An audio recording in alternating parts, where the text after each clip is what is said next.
hello, and welcome to another episode of Beer for Breakfast ABV. I am Danielle from Marty and Danielle in the Morning on 91X. As always, I have my beer drinking partner in crime with me, Paul Segura, brewmaster of Karl Strauss, and we are so insanely stoked to welcome Jeff Bagby from Bagby Beer Company. Welcome, Jeff. Cheers. Cheers. Cheers. Thanks for being on the show. Cheers. Yeah, thanks for having me. It's awesome to see that bar behind you. I've had some good times at that bar. Yeah, it'll hopefully be back in swing in a little while. Still shut for on-site service right now. We'll definitely get into that. But Jeff, I'm so stoked to see you. I personally missed seeing you and your awards pants at GABF this year. Those super awesome green plaid pants. So welcome. Yeah, it's good to be here. I miss those things too. He wins a medal every time he wears those pants, which is a lot.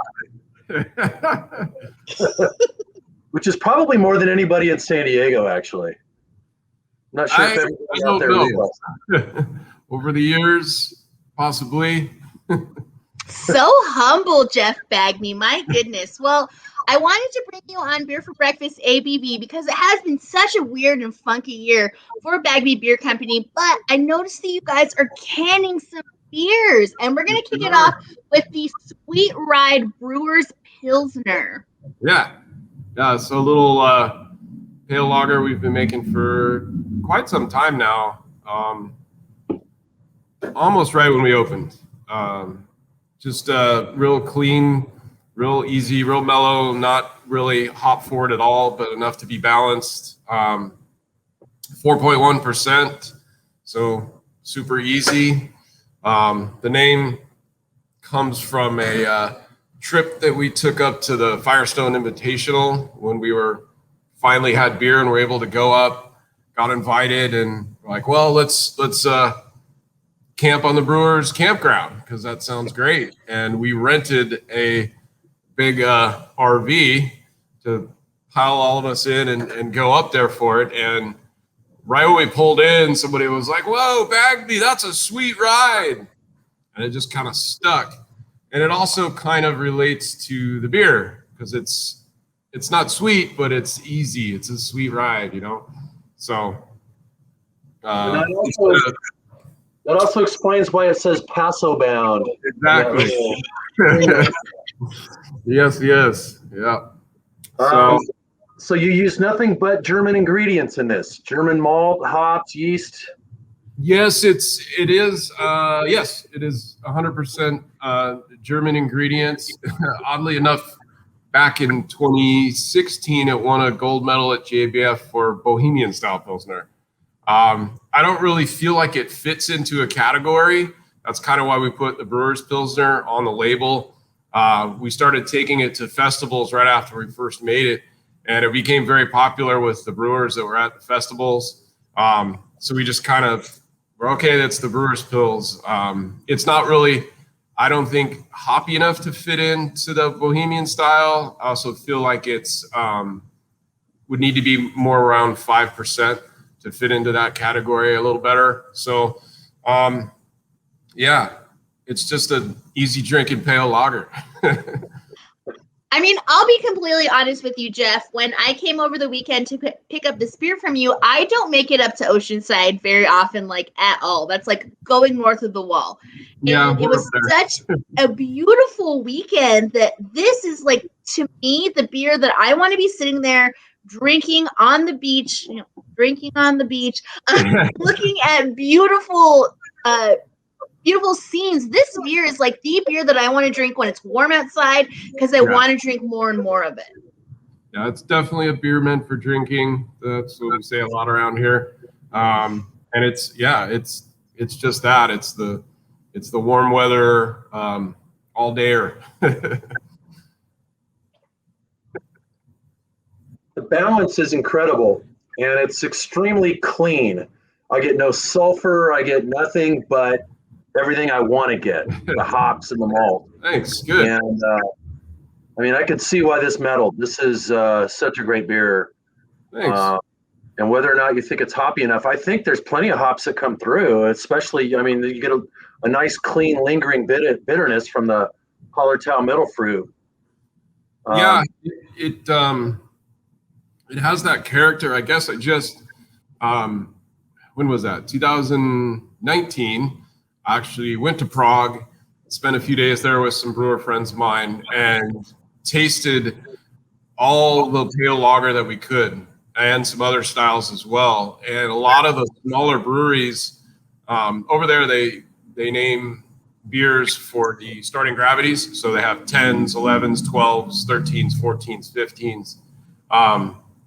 And a lot of the 10s that we had were extremely hoppy, much more so than, like, if you read the guidelines for the Great American Beer Festival for Bohemian Pilsner, it kind of reads like a more towards a Budvar style lager, pale lager. So it has that kind of bready, biscuity malt character, and doesn't have a very highly aromatic hop character or a very strong bitterness. But man, these beers, I mean, they were super drinkable, amazing beers, but they were hoppy for a little pale lager, for a Bohemian style pills. That stuff was. That's why I say this beer doesn't have, like, I love it like this, and we're never going to change it because everybody likes it. It was a definite obvious to put one of the first beers for us to put in a can. And yeah, there you go. I think hop perception is relative to, like, the malt side of the beer. And this has a nice, sturdy, bready, biscuit-like maltiness that's very enjoyable. And I think maybe that masks some of the perceived bitterness. Yeah. Or the perception of bitterness. Yeah. It's also properly lagered. This batch in particular, I think, post-fermentation sat there cold for, I think, 8 or 9 weeks. So real long lagering period, which, some people argue doesn't change much. I don't know. When I drink it, I can tell the timing. Okay, so cans. Yes. This is brand new to Bagby Brewing Company, is it not? It is. Yeah, it was never really our goal or our thought to package beer. When the pandemic first came on, we closed a year ago last week on the March 15th of 2020. We've been open in some facets since then, but we can't. Yeah, exactly. Fitting name, huh? So, yeah, I forgot what I was talking about. Oh, yeah, canning. So, sorry. It became evident to us that we needed another avenue to get beer out. And it seemed like crowlers work their one way, but some people don't want to make a 32-ounce commitment in one sitting. Some people like the idea of, a stable or more stable package than a crowler. So we just made the decision and talked to a few equipment manufacturers to find a unit that would work for us, that we thought we could afford and maintain and operate. So it's a real small line. They call them a tabletop line. So it does maybe 8 pint cans a minute. Oh, wow. So it's pretty slow, but we didn't, the versatility of it for us is great. So we could can as little as a case or two of something rare or different, one of our barrel-aged beers or something, or we can run it for, trying to do 40, 50 cases of Sweet Ride, say. So really worked out well. It took a real long time to get it. We placed our order and deposit back in June of 2020, at the beginning of June, and we didn't receive it until the end of January here, 2021. So, yeah, several months of waiting, and wow. But we got it. We jumped right in, got the peripherals that it needed working, and learned how to can beer. So we're excited for it. It's, like I said, another avenue to get our beer out to people. Hopefully, get it a little further with some of the direct shipping laws that we're allowed to utilize now. So yeah, we're a canning brewery now. Jeff, I want to say that as we were going through the pandemic and I was keeping tabs on most of the breweries here in San Diego, I really want to commend you and the rest of the team at Bagby for making sure that you guys were extra safe and didn't want to take any risks, didn't want to open up early because you wanted to make sure that your patrons and your staff were completely safe. And I really want to commend you on that. And Thank you. speaking of that, as we're in the third week of March of 2021, what is the current status of Bagby Beer Company? What's going on with you guys? Sure. Yeah. So, you guys have both been here. You know, we have a rather large facility, 360 seats plus, standing room, indoor, outdoor, a second floor, 4 bars. It's a big facility. So, we opened in the summer with a complete kind of stripped down version. We got some staff back, some key people that could work multiple positions, and put a smaller menu together that we could execute quickly and well, and then distance, put all the things in place to make a safe environment for our staff and our community, and went for it. And it was okay. As a lot of the owners that I talked to will say, we lost less money during the period. But when, what was that, December 6th, December 7th, when the governor put the state back in lockdown and didn't allow for any type of on-site dining, we actually thought and worked towards pivoting towards a delivery model where we would take our staff members, turn them into delivery drivers, and do takeaway food and beer and cocktails. We do offer cocktails here, and even wine and spirits. And we were aiming to go for that, and we tried it for a little while. Unfortunately, the confusion between what the state had mandated versus what restaurants and bars throughout the county were actually doing and adhering to created a really, we thought we'd be on an even playing field, meaning that everyone would have to go to takeout. Well, that just wasn't the case. And we've found ourselves in the middle of people walking up to the building and saying, oh, why can't we come inside? And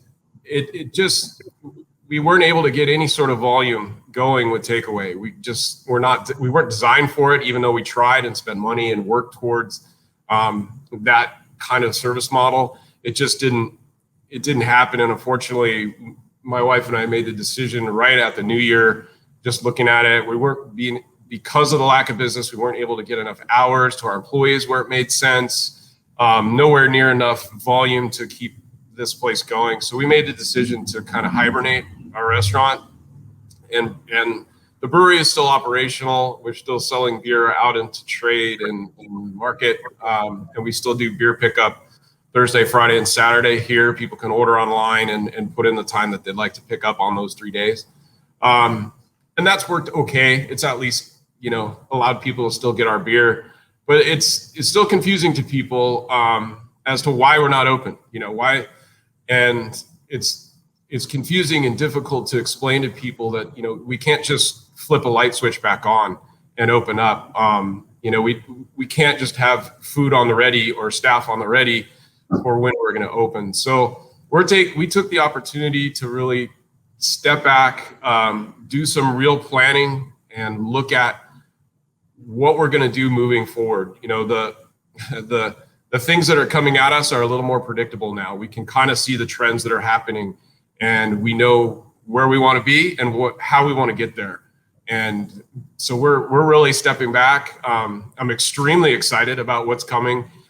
There's going to be some new things about Bagby Beer that we haven't done before. There'll be some of the old favorites, but I'm really excited. It's basically like we're hitting the reset button and grand opening again. So although it's going to take some time, we're probably looking at least 6 to 8 weeks from now, but we will be back open. We will hopefully bring in people for their celebrations and their large group parties and their ventures north of the wall to say hi to us after a beach day or something like that. But yeah, we'll be back, and we're in good standing. We're just taking some time to make sure when we come back we do it right. Dude, that's so rad. And, like I said, I commend you as a business owner for taking these steps. I cannot imagine how hard it was to make these decisions. But ultimately, Very tough year. yeah, man, like, you know what I mean? Like, this, we all have your back. And the minute that you guys are open up, like, full on, I know that place is going to be full of people in the safest way possible. So, like, we got you, dude. Yeah. And in the meantime, I mean, we're still in the red tier. We're probably going to be in there for a little while. We're not by any stretch out of the woods yet. No, we're and not. even as things start to open up, there's still going to be people that are a little bit, hesitant to want to be like in a restaurant or bar full of people again. Yeah, consumer confidence is going to take a while to come back, I think. It's just the nature of where we are with things.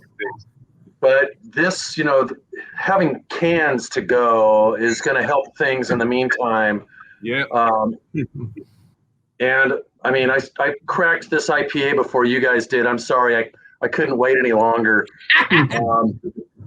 But it's the minute I cracked this, I could smell hops coming off of this thing, and then pouring it in the glass has now made the whole room I'm in smell like hops. I am psyched on this, man.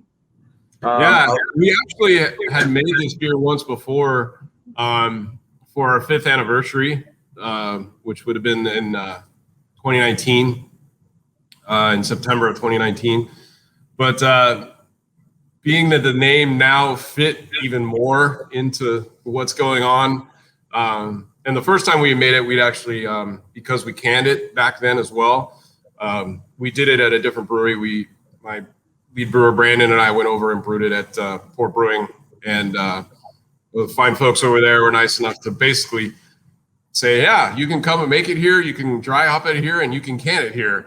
So that's what we did. And then looking at canning our own stuff now, and this was the obvious pick because of that name. It just, what a time to be alive. When I took my first drink of this beer, you were actually in the middle of talking about very serious things, and it was like, "Oh, keep your excitement inside because this beer tastes so damn good." Oh, good. Yeah, Stuff and dandelion on the label there. That's kind of the idea. Love it. She designs all of our labels. I did pull these out too, so we could see. Worker Bee. It's another one of 4 going right now, and we'll probably launch another 4 soon. And our Absolutely Amber. Yeah. Nice. So she's been doing a great job with the labels and really having some fun with it. And yeah, this was great. The IPA we were really happy with. It's, to me, it has something that a lot of it is what I've been doing for years with IPA, which is bright, aromatic, bitter, and in that 7 to 7.5 ABV range. And this one we wanted to take just a little bit of kind of this newer style IPA. So some of the hops are a little bit more towards that tropical side, and the bitterness is actually a little bit lower than most of our IPAs. We wanted to kind of get a little more new cool guy, if that makes sense. So here's the thing, Jeff, is when I think of like OG San Diego brewers who know how to make a legitimate San Diego West Coast, you are like at the top of my list. There's maybe 5 of them, and you're on that list of 5. And when I drink this beer, that is exactly what I get. I get like OG San Diego West Coast IPA, and I love it. Awesome. Thank you. I like this because it has that 4th ingredient in beer that isn't often talked about. It's called malt. And like once again, it's got this pleasant malt side that's actually really creamy on the tongue. And it's nicely, set up with the hops. Once again, the balance is very good on this. That's what I was going to say. That's something we really worked towards on this one was getting that hop bang in there too, but also making it so that you weren't necessarily punishing the person who was drinking it. Yeah, too many of the West Coast IPAs are so dry, and there's very little malt profile to kind of compete with the hops or even be in harmony with the hops.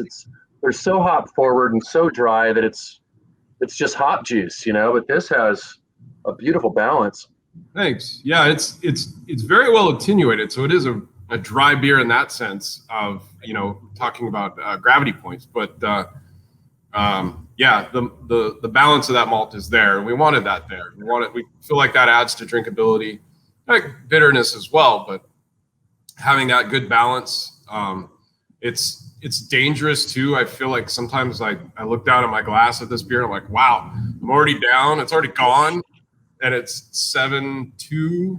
Yeah, 7.2. So that's kind of where I'm at right now. I'm like, ooh, I can just keep going. I'm like, oh no, but in a good way. we like to make beers that are drinkable, extremely drinkable. I think you make beers that people who drink beer for the flavor like to drink. There you go. Yeah. If you like malt and hops and complex esters sometimes in there too, it's got everything. Hey. I think you're one of the better brewers in San Diego of English style beers. Thank you. And when I drink this, I get a little bit of that English IPA influence on the malt side, and then it kind of has that West Coast like hop assertiveness that's really nice. Yeah, we try to get all the parts of the hops, the bitterness, not only the aroma and the bitterness, but the lesser thought about parts, hop flavor. Hops also, some people don't think about, actually create texture in beer and can really add another dimension to the way it feels and tastes on your palate.